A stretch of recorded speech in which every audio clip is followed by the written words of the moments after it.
తెలంగాణ కాంగ్రెస్ లో గ్రూప్ రాజకీయాలు మరోసారి హాట్ టాపిక్ గా మారాయి. ఒక వివాదం ముగియక ముందే మరో వివాదం తెరపైకి వస్తూ ఉండటంతో గాంధీ భవన్ లో తలనొప్పులు పెరుగుతున్నాయి. మంత్రి versus MLA, MP versus MLA, senior నేత వర్సెస్ పార్టీ నాయకుడు, ఇలా వరుసగా చోటు చేసుకుంటున్న విభేదాలు పార్టీ అధిష్టానాన్ని సైతం ఇబ్బందుల్లోకి నెడుతున్నాయన్న చర్చ సాగుతోంది. ఈ వివాదాలపై పీసీసీ పార్టీ ఇన్ఛార్జ్ ఆలస్యంగా స్పందిస్తున్నారు అనే విమర్శలు కూడా వినిపిస్తున్నాయి. కాంగ్రెస్ లో ముదురుతున్న గ్రూప్ వార్ పై ఈ ప్రత్యేక కథనం. తెలంగాణ కాంగ్రెస్ లో గ్రూప్ వార్ రోజు రోజుకు తీవ్ర రూపం దాల్చుతోంది. నేతల మధ్య విభేదాలు బహిరంగంగా బయటపడుతుండటంతో పార్టీ వర్గాల్లో ఆందోళన వ్యక్తమవుతోంది. తాజాగా మంత్రి కొండా సురేఖ, ఎమ్మెల్యే కడియం శ్రీహరి మధ్య నెలకొన్న వివాదం ఢిల్లీ స్థాయికి చేరింది. దేవాదాయ శాఖ వ్యవహారాల్లో జోక్యం చేసుకుంటున్నారని, తన అధికారాల నిర్వహణకు ఆటంకం కలుగుతోందంటూ కొండా సురేఖ ముఖ్యమంత్రి రేవంత్ రెడ్డికి, ఏఐసీసీకి ఫిర్యాదు చేసినట్లు తెలుస్తోంది. గతంలోనూ వరంగల్ జిల్లాలోని విభేదాలపై పార్టీ రాష్ట్ర వ్యవహారాల ఇన్ఛార్జ్ మీనాక్షి నటరాజన్ జోక్యం చేసుకుని క్రమశిక్షణ కమిటీకి అప్పగించారు.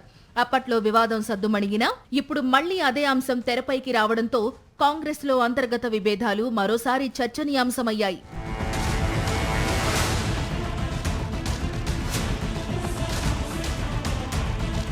వరంగల్ వివాదం కొనసాగుతుండగానే సూర్యాపేట జిల్లా తుంగతుర్తిలో మరో గ్రూప్ వార్ తెరపైకి వచ్చింది.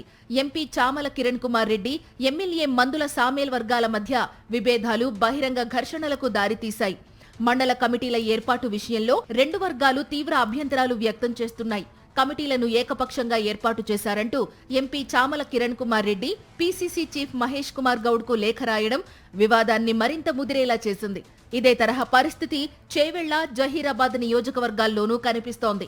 స్థానిక నాయకత్వంపై అసంతృప్తితో రెండు వర్గాలు గాంధీ భవన్ కు చేరుకుని బల ప్రదర్శన చేయడం కాంగ్రెస్లోని అంతర్గత విభేదాల తీవ్రతను చూపిస్తోంది.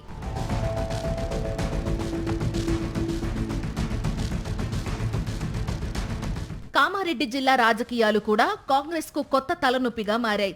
ప్రభుత్వ సలహాదారు షబ్బీర్ అలీ, పార్టీ ప్రధాన కార్యదర్శి చంద్రశేఖర్ రెడ్డి మధ్య వివాదం పీసీసీ నాయకత్వానికే చేరింది. పార్టీ పదవుల కేటాయింపులపై వచ్చిన ఆరోపణలు తీవ్ర చర్చకు దారితీయడంతో ఏఐసీసీ జోక్యం చేసుకుని క్రమశిక్షణా కమిటీ ద్వారా వివరణ కోరింది. అనంతరం ఇరు వర్గాలతో చర్చించి సమస్యను పరిష్కరించే ప్రయత్నం చేసింది.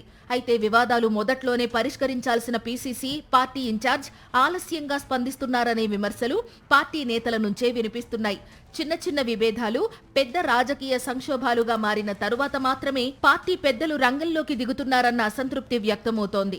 గ్రూప్ రాజకీయాలు ఇలాగే కొనసాగితే చివరికి నష్టపోయేది కాంగ్రెస్ పార్టీయేనని సీనియర్ నేతలు హెచ్చరిస్తున్నారు. పరిస్థితి మరింత దిగజారక ముందే పార్టీ అధిష్టానం సమన్వయంతో ముందుకు వెళ్లాల్సిన అవసరం ఉందన్న అభిప్రాయం వ్యక్తమవుతోంది. గ్రూప్ రాజకీయాలకు చెక్ పెట్టి నేతల మధ్య సమన్వయం సాధించగలదా కాంగ్రెస్ అధిష్టానం, లేక అంతర్గత విభేదాలు మరింత ముదిరి రాజకీయంగా ఇబ్బందులు తెచ్చిపెడతాయా అన్నది రానున్న రోజుల్లో తేలనుంది. మరిన్ని అప్డేట్స్ కోసం ఛానల్ ను సబ్స్క్రైబ్ చేయండి. నోటిఫికేషన్స్ కోసం బెల్ ఐకాన్ పై క్లిక్ చేయండి.